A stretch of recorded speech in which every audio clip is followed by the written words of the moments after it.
Okay, so we want to square root this right here. How are we going to do it? Well, that 147, I don't know what's in it. I'm using my calculator. Try by divide 2. 2 doesn't work. Divide by 3. It tells me 3 times 49. Oh, yeah. And then break down the 49, which is 7 times 7. So, okay. So what do I got then? So I'm going to write, we have, on the top then, we have 3, 7, 7. On the bottom, I'm just going to leave that 25. I know how to square root the 25. That's just 5, right?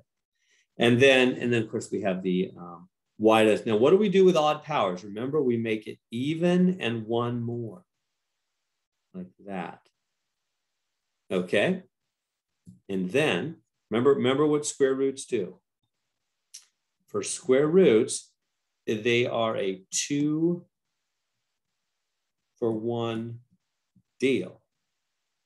So I take 2 7s inside, sends 1 7 outside. By the way, when it comes out, it's going to have to stay on the top because it was originally in the top. They can't jump bottom, top, or anything like that.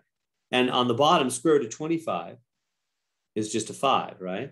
Yeah, I mean, if it bugs you, you can make that 2 5s and it's 2 for 1. But you know, the square root of 25 is just 5. The reason the square root of 25 is 5 is because it's 2 5s and it's a 2 for 1 deal. That's what square roots always do. So a 5 comes out on the bottom, right? And then what about the powers? Y to the 8th will come out on the top as y to the 4th. Remember, you cut those in half.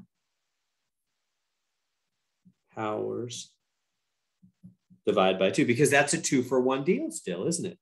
Right? If you're going to buy 8 things and they're on sale 2 for 1, you'd pay for 4. Okay, now what's left in the square root? Square root's on the top. Square root's on the top. And what's left in there? Well, we have the 3 and we have the y. And we're done. Does that make sense what happened there? So I took the 147, broke it down, 377, and then I took the y to the 9th, which is an odd power. And whenever you have an odd power, because you got to divide by 2, break it down to an even and one more, right? 9 is 8 and one more.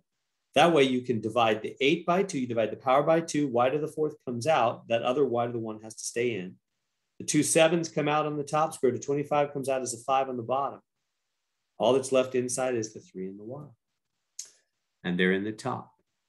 Now, there's another way you can give this answer. I'll say, or 7y to the 4th over 5. And you can just stick the square root in the front. That's the same thing. You can have the square root in the top or in the front.